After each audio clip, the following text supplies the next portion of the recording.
Hi, Jonathan Schrager here, Stretty News TV, joined today by esteemed French journalist and broadcaster, Philippe Auclair. Philippe, Jonathan, how are we doing today? Not too bad, thank you very much. Good stuff. And then just to move on, just to finish the current duo of French players at United. Yeah. Possibly the man who Paul Pogba will play alongside for the national team, I imagine, Schneiderlin. Maybe at times, anyway. We're spoiled. Yeah. Because we've got Blaise Matuidi, who is phenomenal for PSG. Yeah. And I say phenomenal for PSG. We've got Paul Pogba, we've got Yohan Cabaye.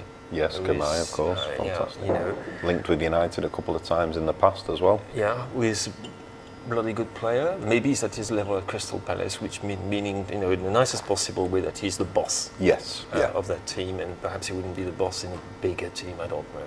Yeah. But we have Schneiderlin, of course. We've got, don't forget, Sissoko, who on his day, I said on his day is very consistent, and when he plays for the French national team, is never disappointed. Yeah. So a wealth of options. Wealth of options in those particular positions. We don't have the same wealth of options yet in defence and up front.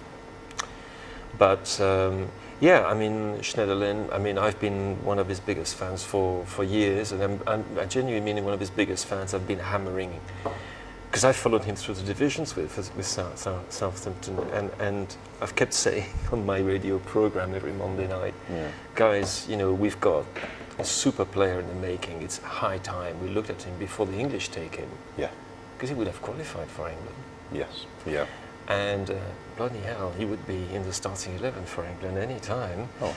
Yeah. No problem, I think. And but I think people have come to understand that he's one of those players. He's not ultra spectacular. Of course, he doesn't score a lot of goals. He scored a few, but he's far more than a sort of ball winner. Yeah. And it's not just the energy either. It's a combination of things. It's the intelligence. Yeah. I have to say, I absolutely loved watching that Southampton team with him and Wanyama together. It's just, I played left midfield when I played, and left back, but left midfield. And same here. Okay, there left you go. midfield, yeah. So you love it when you see, it's like when you see Petit and Vieira or whatever. Oh. It's just wonderful, the combination, how two players can communicate. Or with Cork, with Jack Cork as well, he was terrific. Yeah. Anyway, we'll see how it works with Carrick and Schweinsteiger, but it's been, I think, very promising what I've seen so far. Absolutely. It's been very, very promising. And I've personally been disappointed, as we discussed a little bit off camera before, that maybe he's now starting to favour a little bit more Schweinsteiger and Carrick. I like the energy, like you say, that Schneiderlin offers. I think he offers something slightly different. Yes, and also, if you want him to, he can also offer something in the final third. And he was showing that with Southampton. The more it went, the more Koeman was giving him freedom to.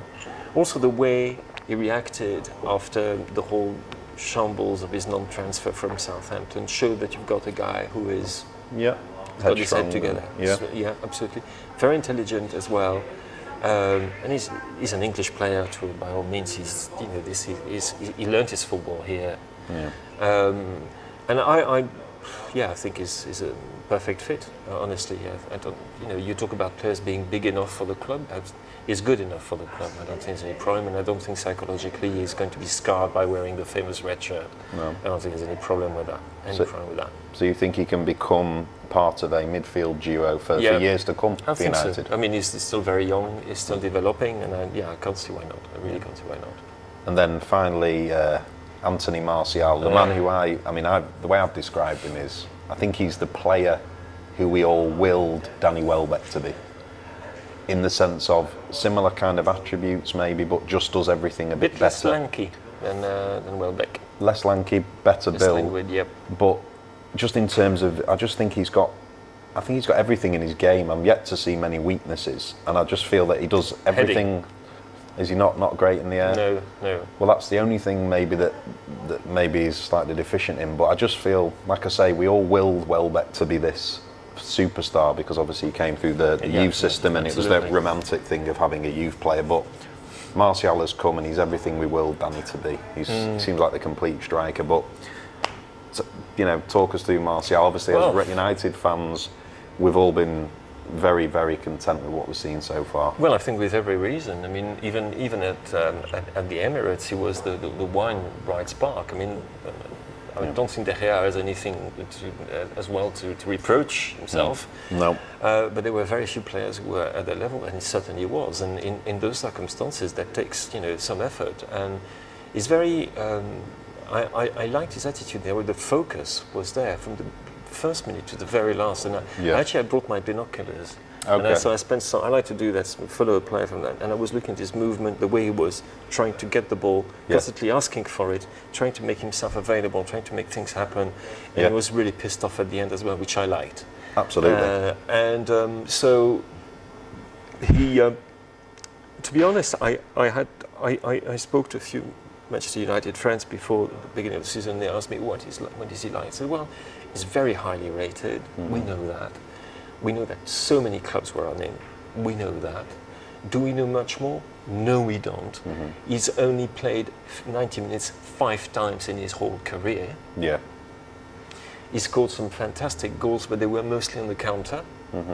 Manchester United plays a possession game, as we know. Yep. So is it going to work out all right? I don't know. I think has he got the talent? Yes, he's a great talent. He wouldn't have been in every single French team under 16, 17, 18, 19, 20, 21, whatever. He wouldn't be called by Didier Deschamps into the national team. He wouldn't, and so you carry on, you think, he's a great talent. He's been identified as a great talent from a very early age. Yeah. He has got a also very healthy environment in terms of his family, his close family, his father, who has focused him on football and nothing else. He's never going to go to prime out of the pitch, ever. Yep. He's smart, all these things. But then I wasn't expecting him to be like, okay, that's my club, that's my ground, that's me. Yeah. Which he did like this. Yeah. Like, impressed? No, not impressed. Yeah. I mean, this first goal, I thought, bloody hell, what on earth is this? Yeah. Because this is not a fluky goal. This is not one of those like, oh, I've just been signed. It's 25 yards, screamer into the corner, which anybody can do. Yeah. This is different. It's like thought, execution, calmness, coolness. Yeah. The choices he makes, which is one of the things you look at when you try to scout a player. Yeah. Okay, you're going to scout finishing rate and quality of touch and so forth. But the first things you look at is movement, placement, intelligence, making yourself available as well, be brave. Yeah. And he's been all these things so far. And he hasn't scored in every game. And nobody's expecting him to score in every game. No. But it's very difficult to see now how Van Gaal will be able to leave him out of the team. I mean, you simply couldn't. He couldn't. You simply couldn't. I mean, there are not many other possibilities. I mean, I'd like to see more of Wilson myself. But, I would agree. We'll see him in whichever cup. Yeah, and hopefully under better circumstances. 3-0 down on the right wing. Obviously, came on the right, didn't he? But it's. No, completely agree. I think most United fans, the consensus yesterday was he was the shining light of the performance. In fact, possibly the only positive of the performance. And like you say, what encouraged me most was his willingness to. His head didn't seem to drop. Nope, not at all. So he seemed from minute 1 to 90, he was still willing to make an effort to have an impact, and that's always encouraging because he could have looked around and thought, well, I'm standing out amongst all these established players, maybe I'll just have a 10 minutes off as well, and he never did. Nope. So his attitude is quite clearly spot on. Is absolutely spot on. He had, when he started, he was a bit of a, I wouldn't say lazy, but he was a bit of a fancy trainer. Right. He was not as focused on training as he should have been. Yeah. But he was very lucky in as much he went to 2 of the best clubs for young players in France. He went to Olympique Lyonnais, which has got this magnificent record of finding players. It's just astonishing how many good players they managed to find and shape and train. Then he went to Monaco, which also has a wonderful reputation and had some great people looking after their youngsters. And he did the transition at the right time. And he learned and he understood that he had to be careful about that. And now, when you talk to his recent coaches, they will tell you he's a dream to work with, absolute dream to work with. Yeah. So, I can only see great things for him. I wouldn't be surprised if he was the starter at the Euro 2016 for France. Yeah. Because we have a problem there. We have Giroud, who is not playing now. Mm-hmm. We have Karim Benzema, who with the national team is so-so. Yeah. And then we have Martial. Yeah.